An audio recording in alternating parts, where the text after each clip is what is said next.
Hi, everyone. I was processing some thoughts and I decided I would be vulnerable and let you guys process with me.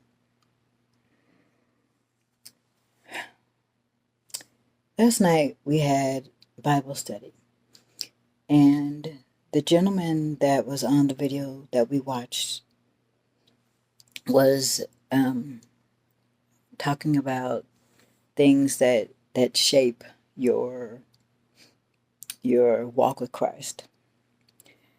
Long story short, he told a story about going to a little river, or a little river that had a waterfall, a little a smaller waterfall at the end of it, and how he and his friends and maybe his brothers would um, love to play in this little creek or whatever because they could go down the water. They could, it was fun going over the waterfall.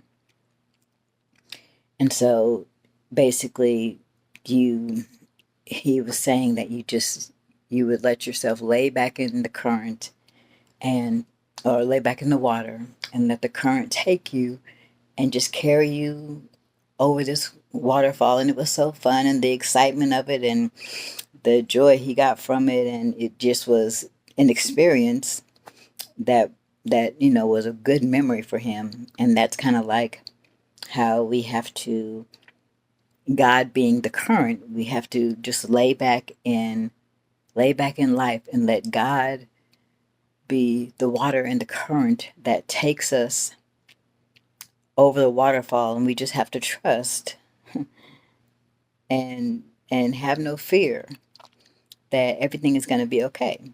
And I assumed that this waterfall that these kids were going over was maybe about 5 or 6 feet high. Nothing that they could really get hurt on. But still, the fact that they were happy in the moment and they were trusting that everything was going to turn out perfectly, and they were just going to, keep life was going to keep going, even though they went over the waterfall, or in spite of being over the waterfall, or whatever I'm trying to get at. You guys know what I'm trying to get at. It's something fun, and we kids do, you know, things that for excitement and the experience. Now, I had a problem with him saying that, not because of what he was doing in the water, but just because the first thought that came to me was, I'm just supposed to trust that the Lord is going to carry me through this, even though I know in my heart of all hearts, He has never failed me. Let's get that straight. He's never failed me. He's never not come through. He's never not kept a promise. I love Him and I trust Him. I want to say fully, but apparently it's not fully. I struggle with I struggle with the thought that I've given myself to Him, but have I really? I've given my heart to Him, but does He really have it? I've given my life to Him, but am I really walking in His way? I struggle with that a lot. And so when the imagery of the current coming, and you just lay back in it and trust and just float and be happy and buoyant in life and just trust that nothing is going to occur going over this waterfall, it bothered me. It bothered me. What if there's a fish waiting down there, waiting to like bite me or something? What if there's a rock that I don't see? Knowing that God sees everything, what if there's a rock that I don't see and I hit my head on this rock? God already has planned everything. So I know that He knows that the rock is down there.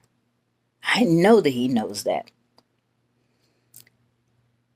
What if I turn the wrong way and the water goes up my nose? Or what if, there's just so many what ifs. What if I get over carried by the curtain? I mean, the current. What if I get carried over by the current and end up, being sucked out to a deeper part of the creek, or even, losing my breath and being knocked unconscious. There are just so many things that are the what ifs in my mind. Even though my heart and my spirit knows that God would never do anything to hurt me. Never do anything to hurt me. His plans for me are to, what is it? He said, to give me hope and let me have a future. He said he would never leave. He said he would never forsake. I've never seen the righteous begging bread. There's nothing, I am your father. And if you are like a human, there's a verse, you are as a human would give good things to your children, how much more do you think that I would give to you? And I'm your father.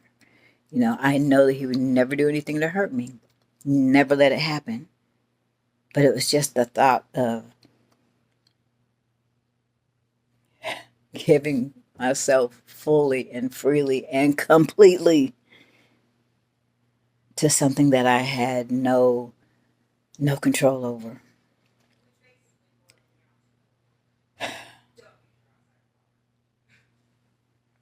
Y'all, when I say I am so battling in my spirit, not because of that particular issue, but when it dawned on me that maybe I haven't given my all, maybe I have given him 90% of my heart, and I feel like that's a lot, but I've given him 90% of my heart, and maybe there's a piece that I'm holding on to for whatever reason,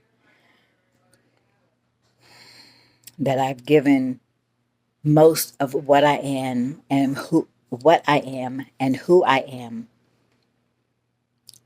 I've given it to him, and I keep asking, Lord, what more do you need? And I'm falling at his feet, and I'm praying, and I'm just like, what is it that I'm not getting, or what is it that I'm not giving, Lord? I've given you everything. I've given you my sins. I've given you my fears. I've given you my thoughts of the self-worth thoughts. I've given you, I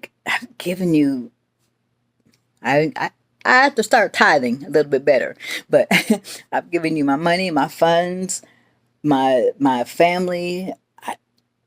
What is it that I haven't given you? Because I feel like I'm still holding on to something that I'm not aware that I'm holding on to.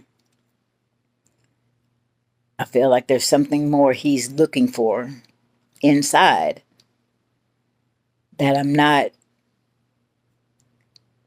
able to let go of. So I wanted to come on, and I wanted to be transparent, just in case anybody else was having the thoughts that I was having. It's not that you don't trust God. Remember, there's a part in the Peter, I think it was Peter, that said, Lord, I believe, but help my unbelief. Somebody said that. I don't know where it is in the Bible, but somebody said it. So go look for it. But he said, Lord, I believe, but help my unbelief.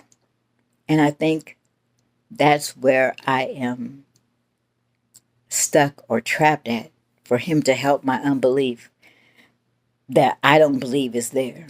So maybe he needs to pull out,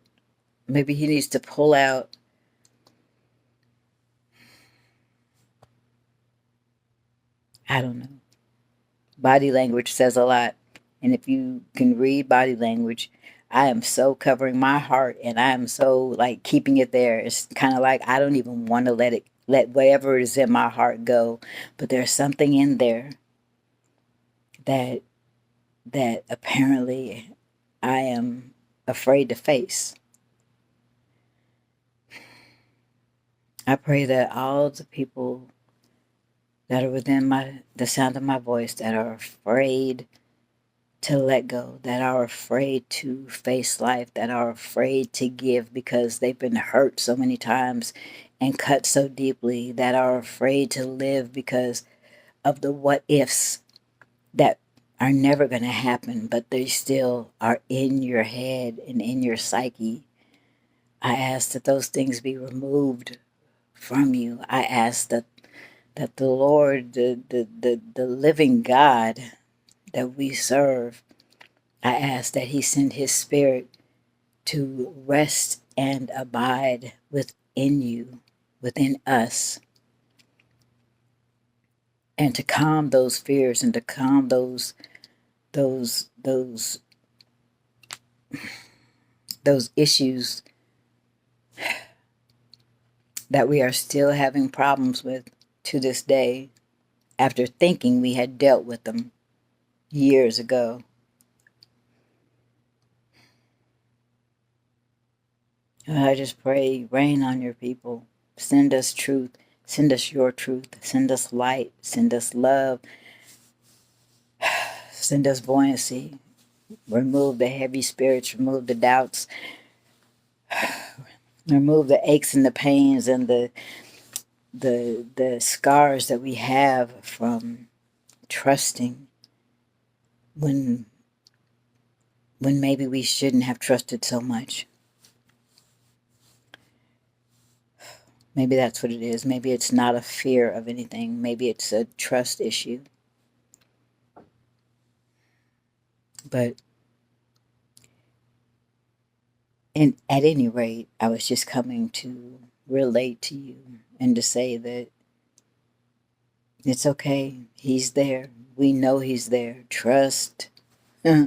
Trust and believe that He will not fail. He is for you. And He loves you. Just talk to Him. And I love you. And I'm going to go now, because I really didn't have anything to say at the beginning. I just wanted to reach out to those who are around me so that if you were feeling alone and lonely, my heart just aches. I keep rubbing my chest, my heart. It aches. But I just wanted to reach out to you to let you know that you're not alone. And I'm with you. And if you need prayer, if you need reassurance, if you need encouragement, if you need just somebody to hold your hand as you walk, just somebody to sit with you as you process your own things and thoughts, I'm here. I'm here. I love you all, God's children, saints and ain'ts, all of you. Be blessed and have a wonderful rest of your day.